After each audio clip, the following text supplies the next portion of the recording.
I don't know, man. They just freak out when we play. But they listen, though. When the crowd goes quiet, that's how you know they're really hearing it. The voice is casual, almost amused, the kind of backstage small talk you'd forget in an hour. But tonight, it's the opening line of a file cabinet no one wanted opened. They say talent is a blessing. But in black music, people quietly talk about blessings with teeth. Blessings that don't just lift you up, they mark you. In hushed circles, the story goes that some legends didn't simply rise, they were chosen. Chosen by something old, something hungry. A bluesman who walked into the night and returned with a guitar that cried like a ghost. A funk architect who swore the music arrived as a whisper in the dark before his hands ever touched the keys. A guitarist haunted by visitors who showed up only after the lights went out. A billionaire icon surrounded by symbols older than churches and crosses. And a modern queen accused not by anonymous haters but by someone who once worked beside her of casting spells to guard her throne. For decades the industry smoothed it over. Just rumors, just superstition, they said. But the rumors outlived the press releases. They shifted, mutated, refused to die. And now the sealed tapes, the half-burned diaries, the buried interviews and forgotten footage are creeping back into the light. Each fragment points toward something darker than chart positions, darker than record deals, darker than death itself. Tonight isn't about awards, or hits, or nostalgia. Tonight, we're opening 7 case files that were never meant to be pulled from the shelf. 7 satanic secrets tied to some of the most powerful black music legends in history. So, before we begin, ask yourself, were these just myths or warnings we were never supposed to decode? 1. Robert Johnson, the Crossroads Pact. They say every legend starts somewhere. For Robert Johnson, that somewhere is a place so ordinary it almost feels insulting to the myth. A dirt intersection in the Mississippi Delta, swallowed by darkness, no signs, no lights, nothing special. The kind of place you drive past every day and never remember. And yet, that is where people still insist something supernatural took place almost a century ago. According to those who have kept the story alive, sometime around 1930 or 1931, on the back roads of the Delta, a young black musician disappeared from the juke joints he used to hang around, and then came back playing like a man no one recognized. Robert Johnson was born poor and nearly invisible in Hazelhurst, Mississippi. In that time and place, being a black bluesman meant the world expected nothing from you but survival and suffering. His early performances matched that expectation. People who were there said his playing was awkward, his timing off, his sound forgettable. Older musicians supposedly told him straight to his face that he couldn't carry a tune to save his life. And then, he was gone. Long enough for people to stop asking where he was, and long enough for a legend to start breathing on its own. When he came back, the change wasn't just an improvement. People called it unnatural. His fingers moved too fast. His rhythm snapped into place like he'd been playing in secret with someone no one else could see. His slide guitar didn't sound like wood and steel anymore. It sounded like something crying from another world. In the Delta, no one asked, "Where'd you learn that?" They asked, "What did you do?" According to the most famous version of the story, sometime close to midnight, Robert walked to a lonely crossroads. Some people say Highway 61, others point to a path near Dockery Plantation, and met a tall, dark figure who took his guitar, tuned it, and handed it back with a simple offer. Unbelievable talent in exchange for his soul. Robert Johnson never went on record to admit this happened, but he never firmly denied it either. And in the Deep South, where people measure truth with superstition as much as with documents, silence is gasoline on a rumor. When the music sounds like a haunting, denial doesn't matter. Between 1936 and 1937, Johnson recorded only 29 songs, just 29. But those songs came loaded with imagery that, for the time, felt dangerously blatant. Crossroad Blues, Hellhound on My Trail, Me and the Devil Blues. To outsiders, they might sound like metaphors. To the people who heard them in dim juke joints, they did not. When Johnson sang, "You May Bury My Body Down by the Highway Side," it didn't play like poetry. It played like someone reading his own fate out loud. White preachers labeled it the devil's music. Black elders said it was power that could call things you didn't want in your house. Jukebox owners claimed people drank harder, fought more, and stared off like they'd seen something whenever Robert's songs spun. But the legend didn't peak when he got good. It peaked when he died. On the 16th of August 1938, Robert Johnson collapsed near Greenwood, Mississippi. He was 27. There was no official coroner's report, no autopsy, no neat medical cause preserved in ink. Just a man placed in the ground, and a story left behind like a live wire. Some witnesses said he was poisoned, handed a bottle of whiskey laced with something toxic by a jealous husband. Others claimed he didn't just drop, he suffered. They said he howled at night, crawled across the floor, clawing at the air like he was trying to escape something no one else could see. A few people insisted he kept talking about hellhounds, convinced they were finally tracking him down. It sounds theatrical. Until you remember, these weren't campfire storytellers. These were people who swore they watched him die. People who were adamant that Robert wasn't just sick, he was terrified. Years later, researchers tried to test the poisoning theory against the symptoms described. According to some accounts, what people saw didn't quite match strychnine, the poison most folks blamed. The slow torture, the dehydration. The hallucinations reportedly lined up more with naphthalene, the chemical found in mothballs, an old backwoods method believed to leave almost no clear forensic trail in the 1,930 seconds. Not confirmed, not proven, just another unsettling possibility. And then there's the detail that still chills anyone who studies his story. Robert Johnson has 3 possible graves. 3. No one can say with certainty where his body lies. 3 different churches claim him. 3 grave markers stand in 3 separate spots. The paperwork is messy, missing in some places, contradictory in others, incomplete almost everywhere. The man who walked into history through a shadow seems to have left it split into 3. Rumor or truth? Folklore or fact?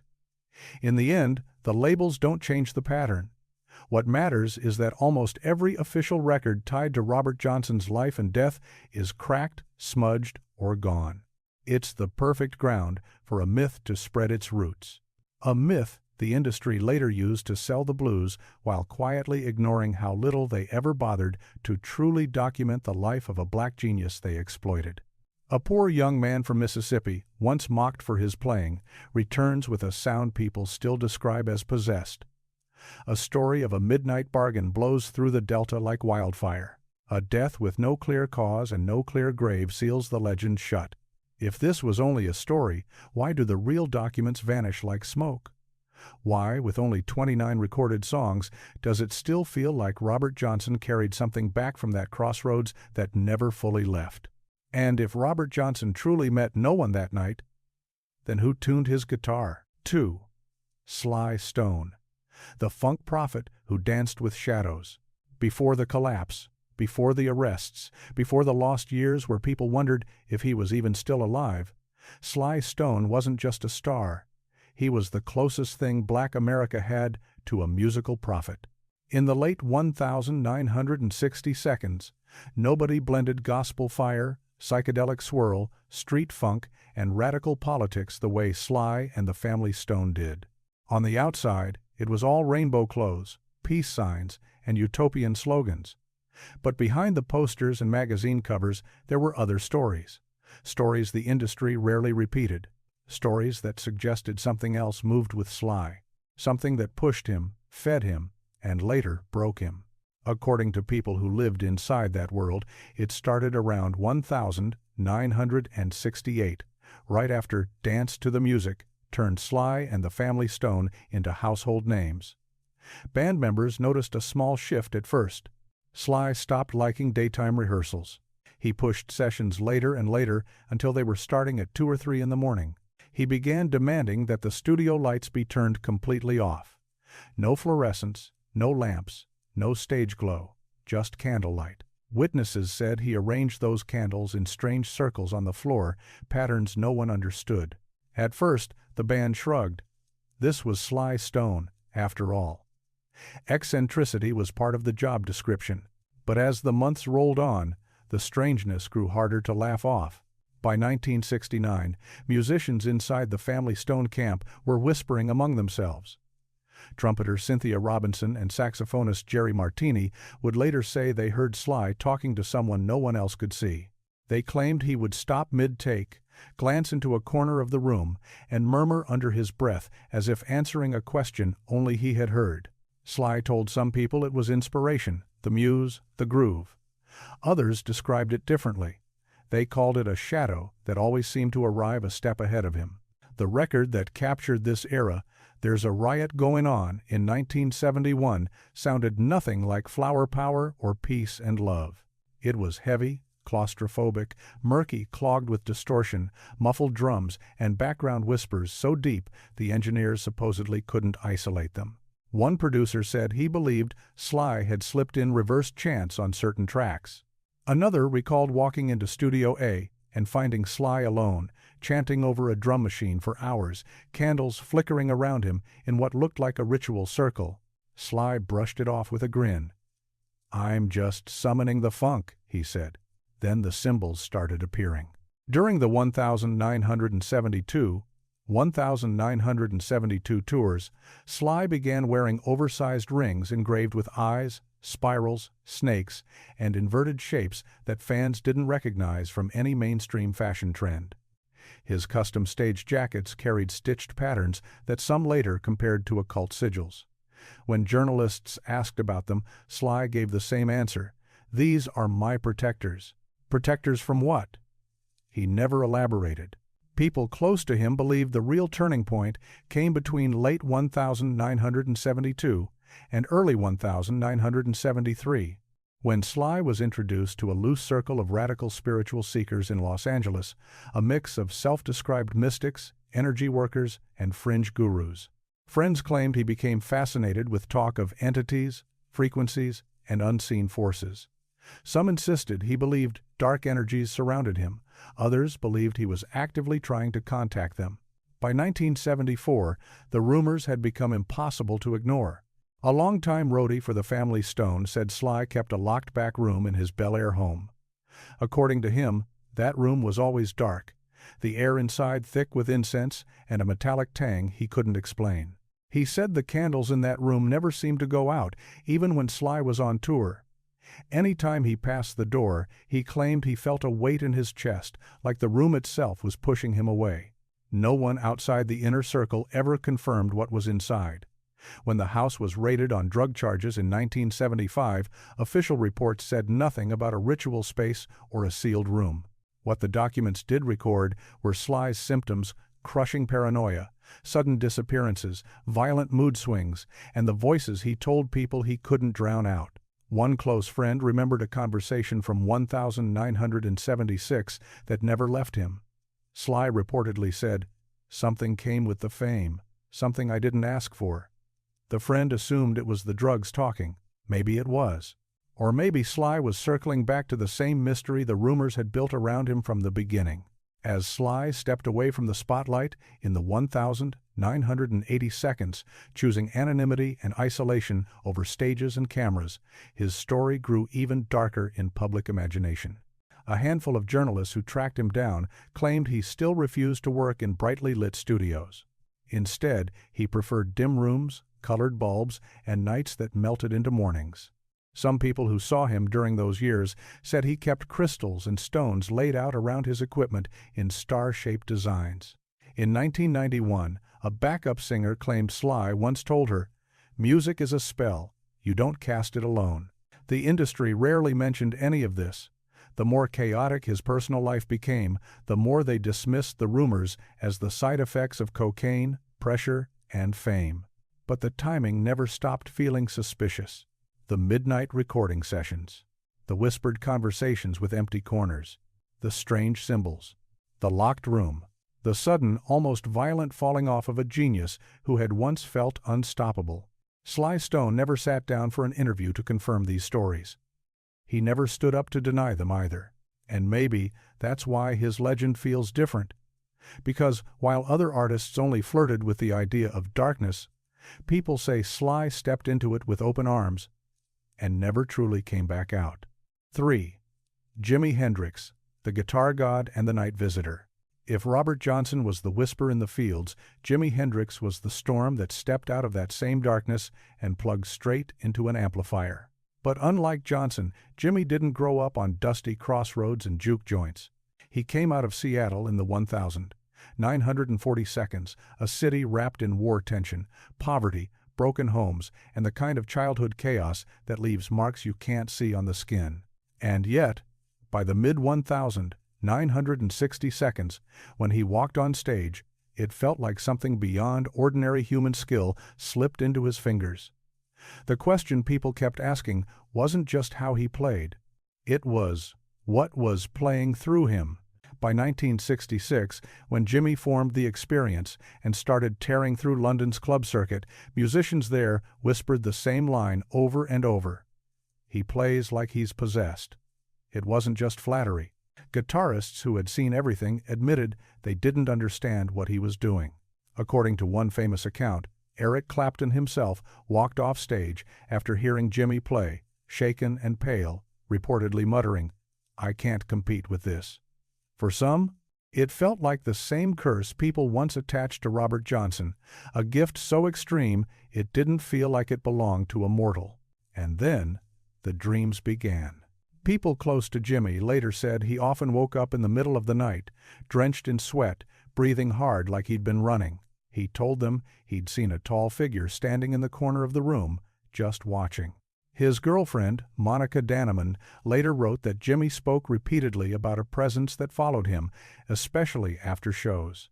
Sometimes he described it as a human-shaped shadow at the edge of his vision, other times as a voice that whispered melodies before he ever played them, like the music was being delivered to him instead of created by him.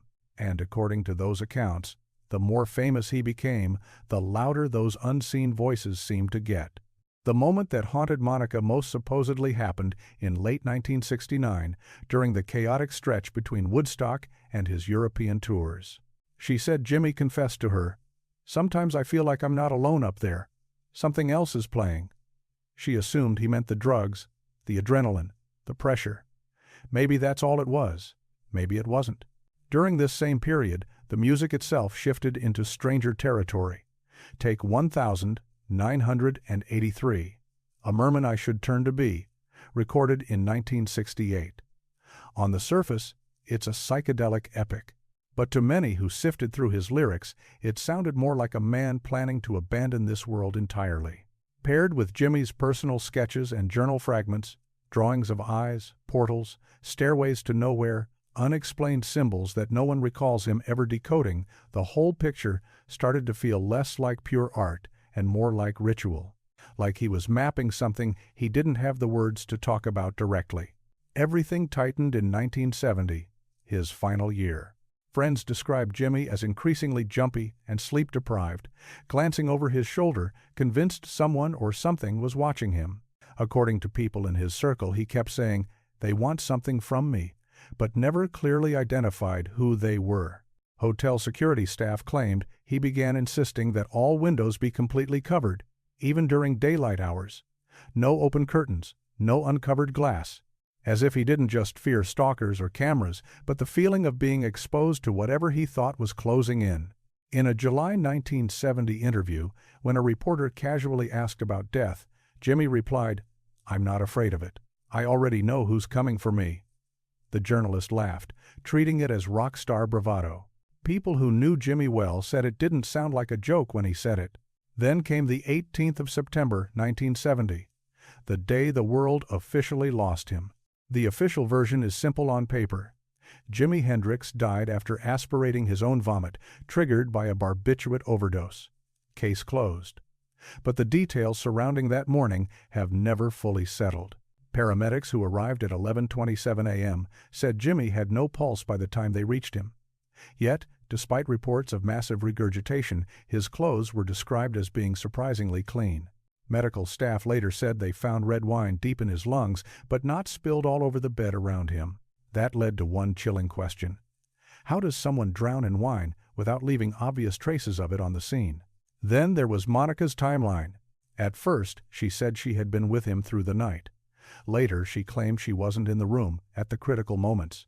At another point, she insisted he was still alive when the ambulance arrived, a statement that directly conflicted with medics who said he had likely been dead for hours. Neighbors and other residents in the building reported noises, movement, footsteps in the hallway, and the presence of people whose identities were never officially recorded. Despite these contradictions, there was no full, exhaustive police investigation, no large-scale inquiry into who had access to the room, who might have had motives, or what really happened in those missing hours.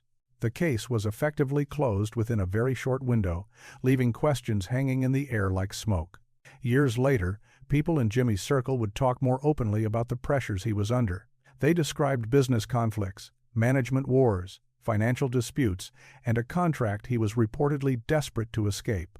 According to some accounts, he told multiple friends he felt trapped by forces bigger than music, that powerful people would rather see him gone than see him walk away on his own terms.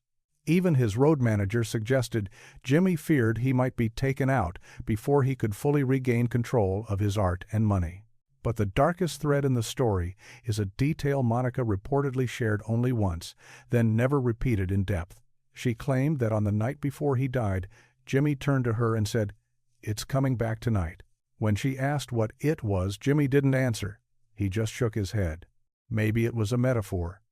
Maybe it was a bad feeling, a drug-fueled premonition, a hallucination, or a memory of the same presence he had described for years.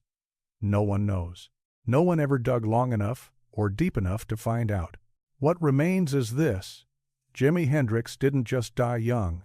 According to many who have studied his final months, he died at the moment his music felt most otherworldly, most uncontainable, most threatening to the systems around him. He joined the line of black artists whose brilliance seemed to arrive with shadows attached, shadows that grew darker and more restless the closer they got to greatness. And, like Robert Johnson before him, Jimmy left behind one question that still refuses to fade. If he didn't walk into the darkness alone, then who walked in with him? 4. Prince, the purple mystic who spoke in codes. Prince Rogers Nelson didn't move through the world like everyone else. He seemed to glide, as if he'd been briefed on a map the rest of us weren't allowed to see. But to understand the rumors that wrapped around him, you have to go back to one night, the night many people quietly say everything shifted. The 7th of June, 1984, Minneapolis. Prince premiered Purple Rain to a private crowd at First Avenue. A staffer later told a reporter it felt like the air changed in the room, like Prince wasn't entirely human that night, like something was standing just behind him. Most people wrote it off as fan worship, a bit of exaggeration around a rising star. But those who worked closest to him insisted that after 1984, something flipped. Inspiration, they said, didn't feel like it came from the world anymore. It felt like it came from somewhere else. By 1987, during the Sign o' the Times sessions, engineers described Prince's recording habits with a kind of nervous respect. According to them, he started treating sessions like rituals. He chose specific times to begin takes: 11:11 p.m., 10:07 a.m., 3:33 a.m. He reportedly called these his activation hours, moments when the energy was right. One engineer remembered Prince stopping mid-song, freezing, and staring into a shadowed corner of the studio. After a long pause, Prince whispered, "Not now." When the engineer asked what he meant, Prince just blinked, adjusted his guitar, and kept playing like nothing had happened. Then came 1993. The year he walked away from his own name. The record label spun it as a marketing stunt. Prince publicly framed it as liberation from a system he saw as a prison. But people inside Paisley Park described something stranger. In August 1993, during a late-night session, Prince was said to have walked into the studio wearing a hooded cloak embroidered with the now famous love symbol. He set a journal down on the console and told the room, "This symbol came to me last night. It wasn't a dream. It was a visitation." The crew laughed nervously, assuming he was being dramatic. Prince reportedly didn't laugh. To him, the symbol was not just a logo. It was a sigil, a key, a sign he believed had been shown, not invented. On the 14th of October 1993, he officially changed his name to the unpronounceable symbol. The world saw a rebellious genius trolling his record company. Those on the inside said he believed he was signaling to something or someone that guided him. A former assistant later claimed Prince sometimes meditated in total darkness at Paisley Park, with the symbol drawn in chalk on the floor around him. She said he called it aligning the frequencies. Whether that phrase was spiritual metaphor, creative theater, or something deeper, no one outside that room truly knows. Things spiraled into even more unsettling territory in 2006 during the 3121 era. Prince began hosting invitation-only parties at a rented mansion in Los Angeles. According to guests, the lights were low, purple haze drifted through the hallways, and intricate geometric patterns pulsed across the walls and ceilings. One attendee said the shapes seemed to shift when Prince walked by, bending slightly toward him like they recognized him. Another guest claimed Prince disappeared behind a velvet curtain for about 10 minutes during one of these nights. When he returned, they said his pupils looked blown wide, his voice had dropped to a whisper, and he murmured, "They're still listening." Was he talking about the press, the industry, the government, or something no one wanted to name? No one pressed him for details. Footage from these parties reportedly exists but has never been fully released. What has leaked, blurry, partial clips, restricted projections, only fueled theories that Prince was performing more than music, that he was dabbling with occult symbolism dressed up as avant-garde art. Then came the final act. April 2016. On April 14, Prince's private jet made an emergency landing in Moline, Illinois. The official explanation, he had the flu. But paramedics said he was unresponsive and required a dose of Narcan, a medication used to counter opioid overdoses. When he regained consciousness, witnesses claimed he said, "Please don't let them take me." Most assumed he meant paparazzi, fans, or hospital staff. According to those same accounts, he repeated the sentence again, softer. Back at Paisley Park on April 16, people said Prince spent part of the night walking the grounds alone around 2 a.m., flashlight in hand, checking doors and hallways. He reportedly told someone he believed someone had been inside the compound earlier that day. Around the same time, staff noticed strange glitches in the security system. Camera feeds cut out. Hours of footage vanished or corrupted. Segments from multiple angles simply gone. No official explanation ever fully accounted for why. On April 19, Prince visited a local pharmacy 3 times in 1 week. The pharmacist later said Prince mentioned feeling watched. The comment was brushed off as stress-induced paranoia. 2 days later, on the 21st of April 2016, at 9:43 a.m., Prince was found collapsed in an elevator inside Paisley Park. The door was partially open, as though he had tried to escape or reach help. The official cause of death: accidental fentanyl overdose. File closed.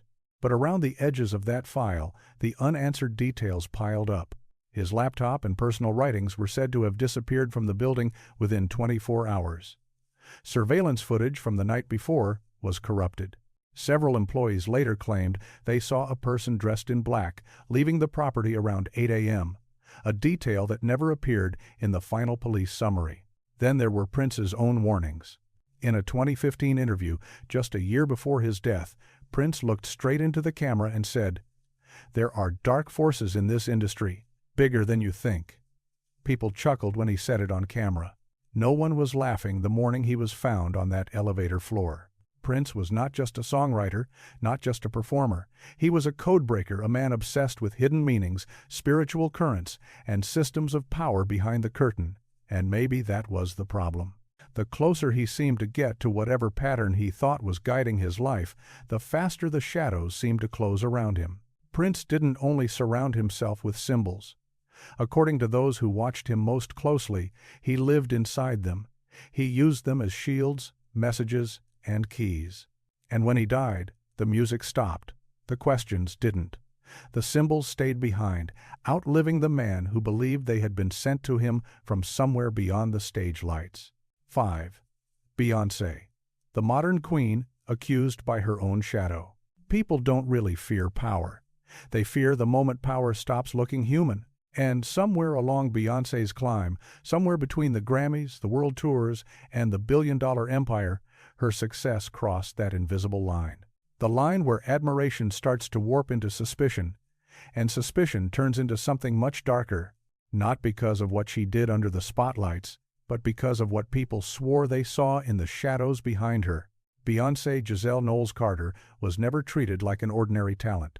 From the moment Destiny's Child began dominating radio in the mid-1990 seconds, older musicians and insiders repeated the same phrase. That girl is different. Not just gifted, untouchable, but it wasn't until she stepped fully into her solo era in 2003, after Crazy in Love detonated across the world, that the first unsettling pattern emerged. Fans and critics alike started noticing the recurring visuals. Triangle hand signs held high in the air, one-eye poses in photo shoots, choreography that traced shapes people said looked like ancient symbols older than modern Christianity itself. At first it was brushed off as fashion, branding, coincidence. Then the internet grew teeth, and nothing stayed innocent for long. By 2008, when the I Am Sasha Fierce era took over, the rumors exploded. Beyoncé openly told Oprah and other interviewers that she had an alter ego who stepped in whenever she went on stage. She called this persona Sasha Fierce, stronger than me, more fearless than me, more sexual than me. To her, it was performance psychology, a way to handle stage fright, a mental costume she could put on and take off. To conspiracy circles, especially on certain black forums like Lipstick Alley, SHH, and early YouTube channels that dissected every frame, it sounded like something closer to a possession story. Clips circulated of Beyoncé switching from soft-spoken, almost shy interviews to the wild, snarling intensity of Sasha Fierce in performance. Some people called it range and professionalism. Others insisted it looked like invocation, as if she was calling something in. But the real shockwave didn't hit until the 2017 Grammys. Beyoncé opened her performance bathed in gold, wearing a headdress that clearly evoked Oshun, a revered Yoruba Orisha associated with rivers, womanhood, and divine power. The staging was slow, deliberate, and heavy with symbolism. Glowing halos, ritual-like movements, frozen tableaus that looked more like worship than pop spectacle. It wasn't satanic. It was spiritual, rooted in African tradition, layered and intentional. But online, nuance died instantly. According to countless clips and commentaries, ministers went on television calling it witchcraft. Conservative pundits labeled her a pagan priestess in carefully worded rants. The industry praised the performance as groundbreaking and beautiful. In the shadows of social media, a different narrative hardened, that Beyoncé was now working with forces beyond the church and beyond God. Still, even that was nothing compared to what happened in September 2018. That was when Beyoncé's myth collided with a courtroom file. Kimberly Thompson, a drummer who had toured and worked with Beyoncé for around 7 years, filed legal documents seeking a restraining order. In them, she accused Beyoncé of, in her words, extreme witchcraft, alleging magic spells of sexual molestation, psychic attacks, tapped phones, interference in her finances, and even the killing of her pet kitten through supernatural means. The court dismissed the case for lack of evidence. Legal experts called the claims unfounded. Many fans believed Thompson was struggling with personal issues and projecting them onto a former employer. But for people already convinced something otherworldly followed Beyoncé, the existence of that filing was gasoline on a fire. These were no longer anonymous internet rumors. They were accusations with names, dates, and signatures stamped by an actual court system, even if they ultimately went nowhere. Thompson claimed Beyoncé used dark energy to control those around her. She said she heard Beyoncé's voice in her head when Beyoncé was nowhere near. Mental health professionals pointed to possible delusion. Conspiracy theorists pointed to confirmation. Then came the footage. In 2020, old slowed-down videos of Beyoncé performing at the Super Bowl began trending again. One widely shared clip zoomed in on her face mid-performance.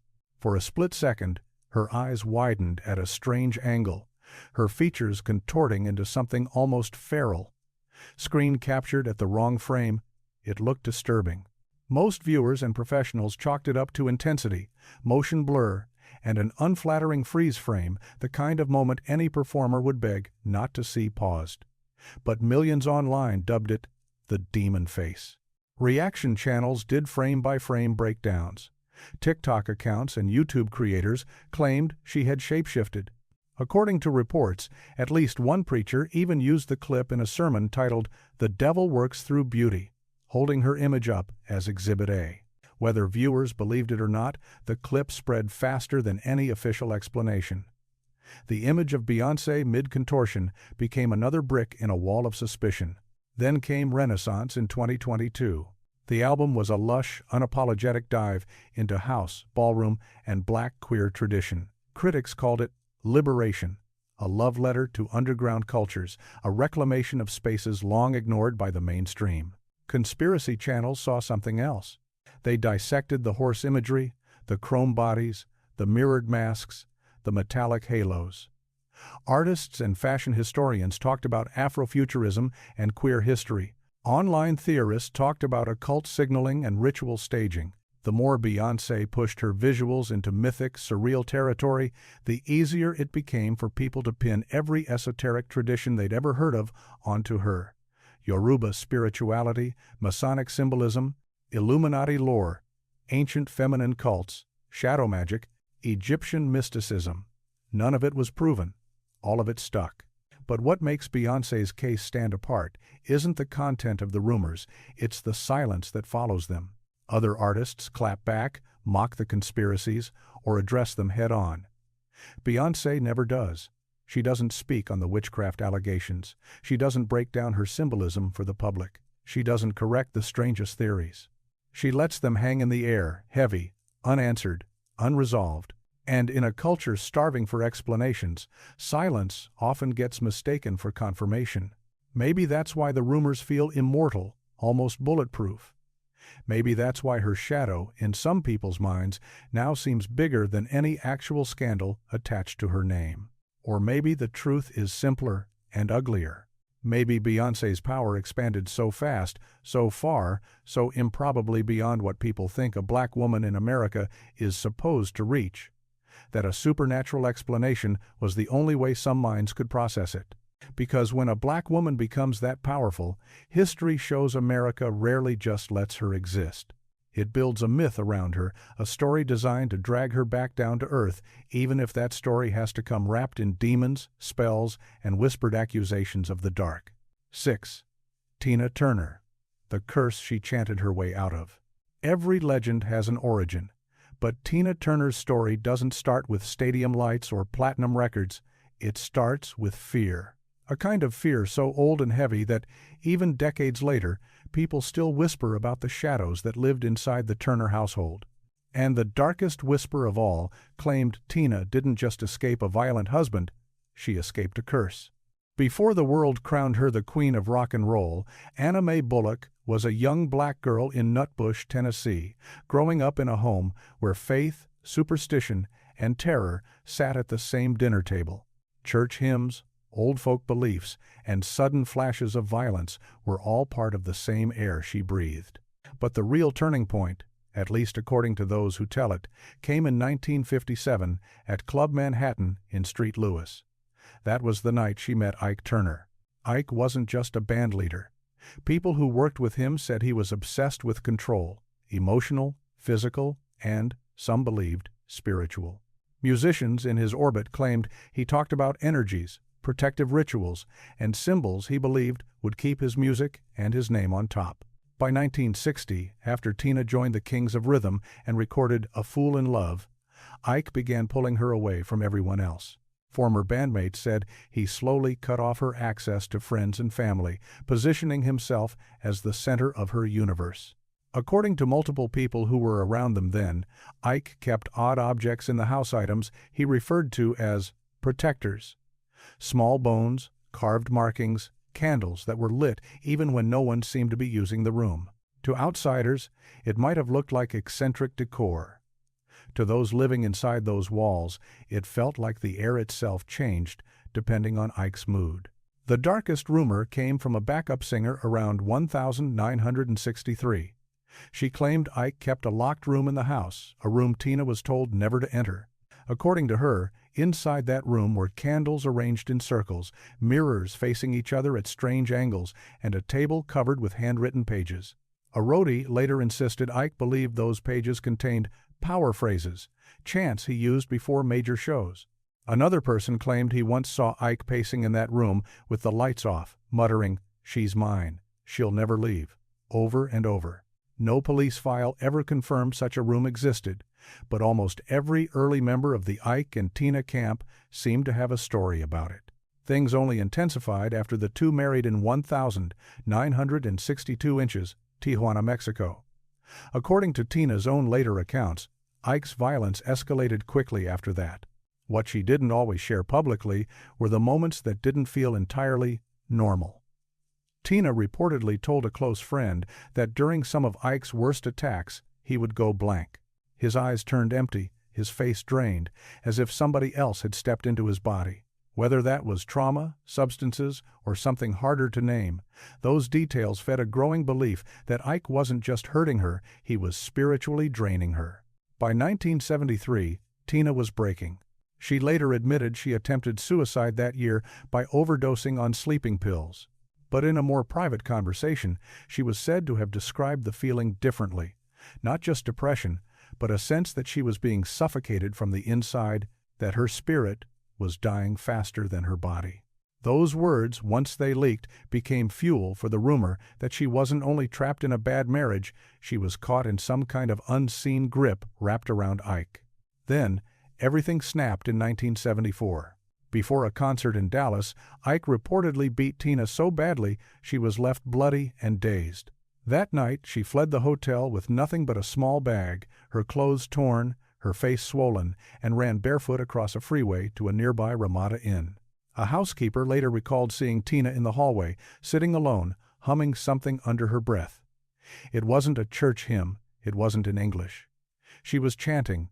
Days later, Tina revealed she had started repeating a Buddhist mantra, Nam Myoho Renge Kyo, for the first time. She said that when she chanted it, she felt something break, like an invisible chain loosening. From 1,974 to 1,976, people around her said she chanted constantly backstage, in bus bathrooms, in hotel rooms, in corners of dressing rooms. According to band members, the atmosphere in the Turner home shifted after she began the practice. The air felt a little lighter.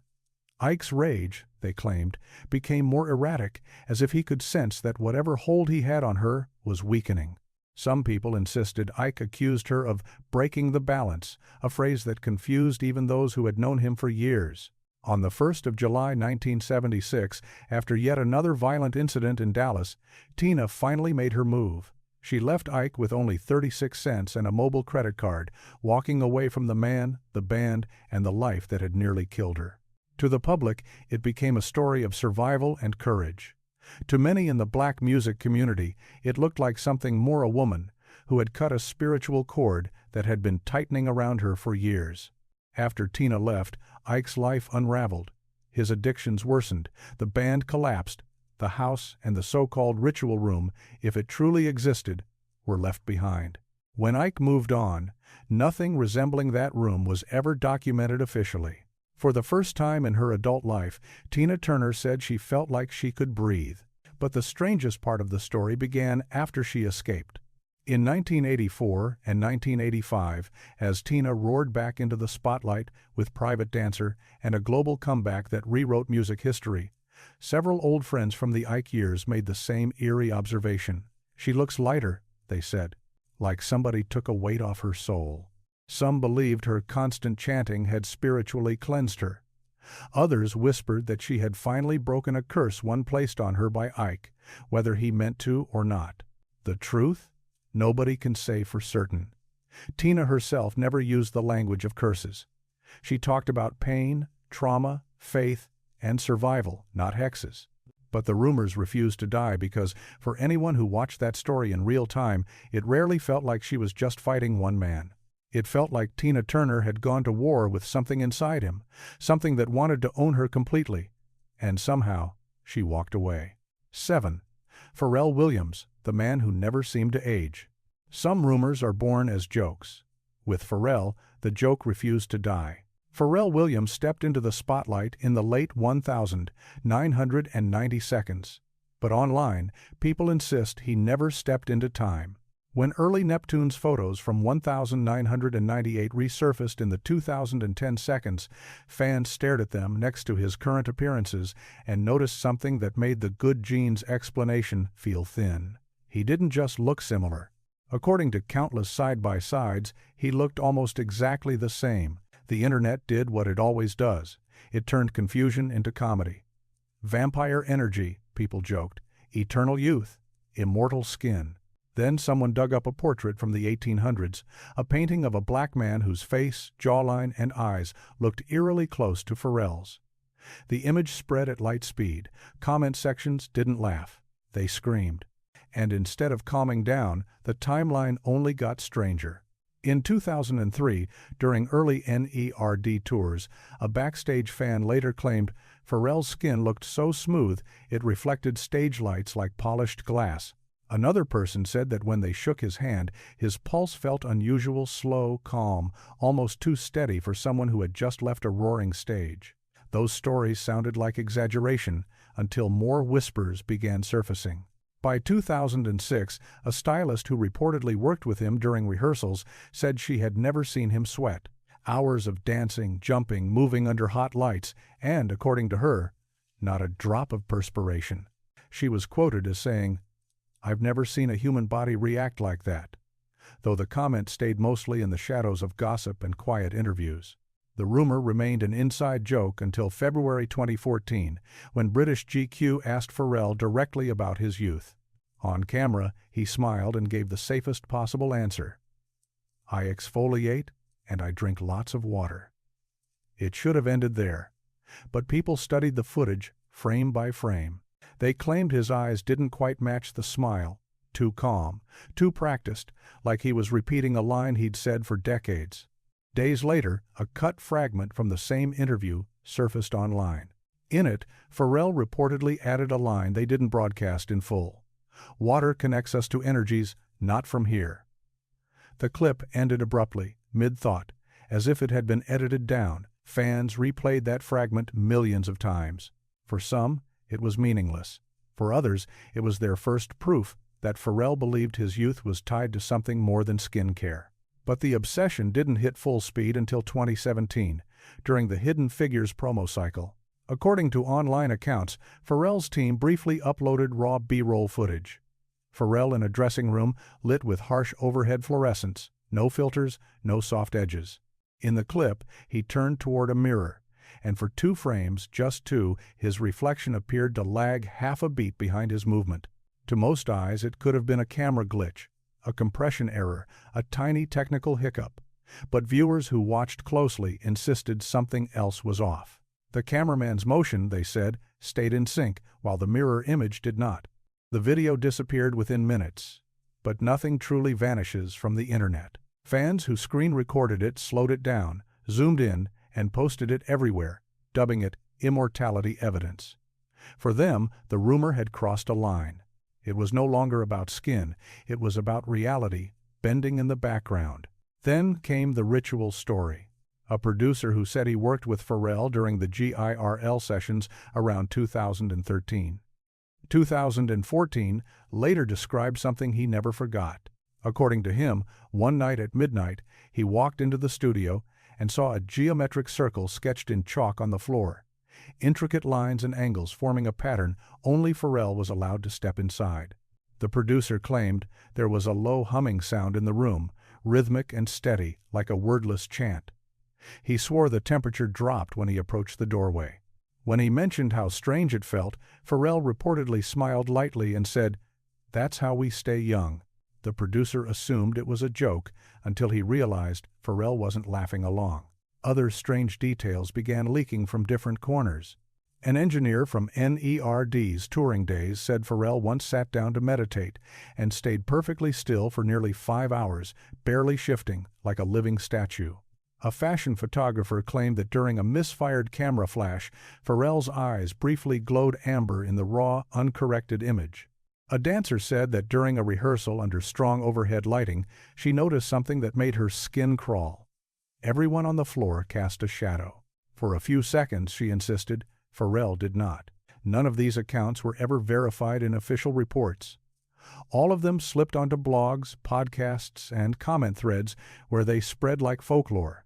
Then came the moment almost everyone remembers. June 2020. An Instagram Live Q&A. A fan asked the most predictable question in the world. "How do you stay so young?" Pharrell smiled, ready with his usual calm charisma. But for less than a second, something odd happened. His face froze completely still while his voice kept moving. The audio rolled on. The image didn't. Maybe it was a lag. Maybe it was a platform glitch. But viewers clipped it instantly. The frozen frame showed Pharrell's face perfectly smooth, expressionless, almost uncanny in its stillness. Comments flooded in. He glitched. Immortal demon energy. Vampire confirmed. Pharrell ended the live earlier than expected. Since then, every new appearance of Pharrell Williams has turned into evidence for someone. His skin, his eyes, his posture, his calmness. The fact that his speaking voice sounds almost identical on recordings separated by decades, his refusal to age, his refusal to entertain the darker theories directly. For most people, it's simple good genetics, careful routines, consistent lifestyle. For others, especially in the internet's darkest corners, that explanation feels too small. And maybe that's why the rumor will not die. Because most rumors fade when the truth shows up. But Pharrell Williams, by almost every casual comparison, still looks like the same man he was 25 years ago. He looks untouched by time, untouched by decay, untouched by the rules everyone else's body seems to obey. So the quiet question remains, whispered in comment sections and late-night threads. If Pharrell isn't aging the way we expect, then what exactly is he becoming? In the end, maybe these weren't satanic secrets at all. Maybe they were warnings, patterns, whispers the industry hoped we'd scroll past and forget. But now, you've seen the cracks. You've followed the rumors, the missing records, the strange coincidences, the shadows circling 7 black legends whose names changed music forever. So the final question is yours to answer. What do you believe? Were these just stories, misunderstandings, myths, superstition, or fragments of something no one wants to say out loud? Tell me your theory in the comments. I read every one. And if you want more truth,